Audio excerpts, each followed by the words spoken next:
आहान के इस पंच से फाइटिंग हॉल का माहौल फिर से बदल गया था। उधर अक्षय इस पंच के बाद खुद को संभाल रहा था। उसकी आंखें खुली की खुली रह गई थी। ये तुम क्या कर रहे हो? मैं सच में इन लोगों को नहीं जानता। तुम इन्हें नहीं जानते इसलिए तुम मरना ही डिजर्व करते हो। तुम क्या कह रहे हो? मुझे कुछ समझ नहीं आ रहा है। सब समझ आ जाएगा। आहान का अक्षय को माफ करने का इरादा बिल्कुल नहीं था। अक्षय और आहान का गुस्सा अब इस लड़ाई को कहां लेकर जाएगा? क्या अक्षय अपनी गलती मानेगा या सच में वो इन सबको नहीं जानता? क्या आहान अपने आप पर हुए हमले के बारे में बातें जानेगा? जैसे जैसे आहान अक्षय की तरफ बढ़ रहा था, अक्षय के दिल की धड़कनें तेज होती जा रही थी। सबने एक लंबी सांस ली। प्रिया ने अपने हाथ से अपनी आंखें बंद कर ली थी। पापा, ये क्या हो रहा है? पता नहीं, मुझे तो ये समझ नहीं आ रहा कि ये लड़का कौन है और इसकी अक्षय से क्या दुश्मनी है।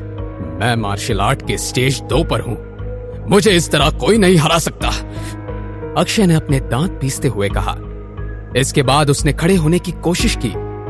वो घुटने के सहारे बैठकर तो बिल्कुल नहीं हार सकता था। क्या हुआ? उठने की कोशिश कर रहे हो?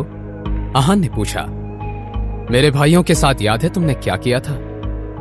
3 साल पहले हुए हमले में आहान को जिन लोगों ने बचाया था, उनसे लड़ते वक्त अक्षय बहुत बेरहम था। आहान इतने सालों में वो दिन कभी नहीं भूला था। आहान को लग रहा था कि अक्षय खुद को बचाने के लिए उसे पहचानने से इनकार कर रहा है। तुमसे लड़ते लड़ते मेरे बहुत भाइयों ने अपनी जान कमाई थी। अब तुम्हारी बारी है, आहान ने कहा। आहान ने जैसे ही ये बात कही, अक्षय के पैरों तले जमीन खिसक गई। उसे एहसास हुआ कि वो वापस आ चुका है।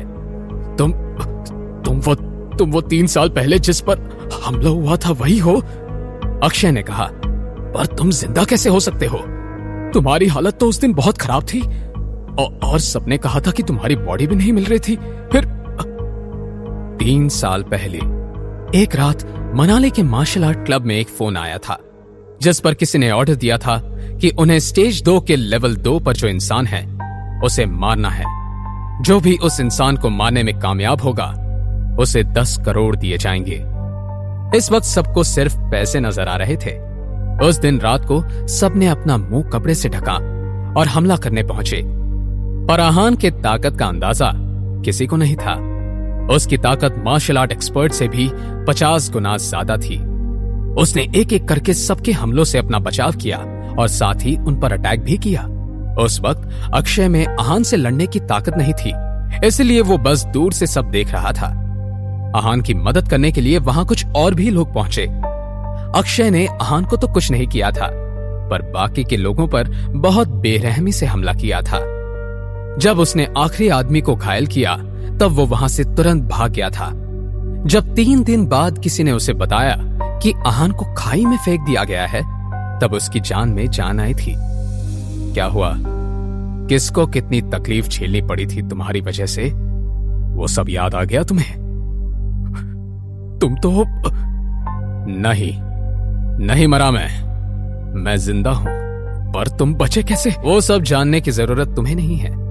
तुम ये बताओ कि तुम में अटैक करने की हिम्मत है?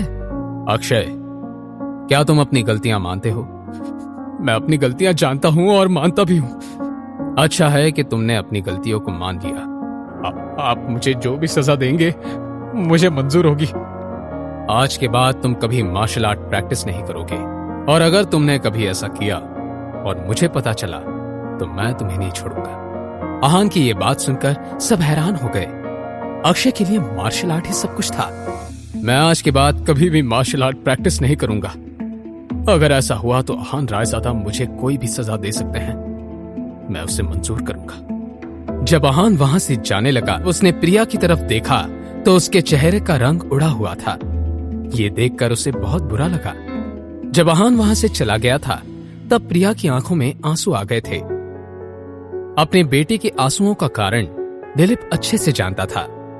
प्रिया हमेशा कहती थी कि वो किसी बहुत ताकतवर इंसान से ही शादी करेगी। आहान की ताकत उन्हें मुसीबत में डाल सकती थी, इसलिए उन दोनों का रिश्ता होना सही नहीं था। प्रिया भी इस बात को अच्छे से समझती थी, इसलिए उसकी आंखों में आंसू आ गए। पापा, क्या ये कभी वापस आएंगे?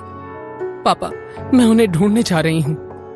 बिल्कुल नहीं, तुम कहीं नहीं जाओगी प्रिया, हम इस तक कभी नहीं पहुंच पाएंगे।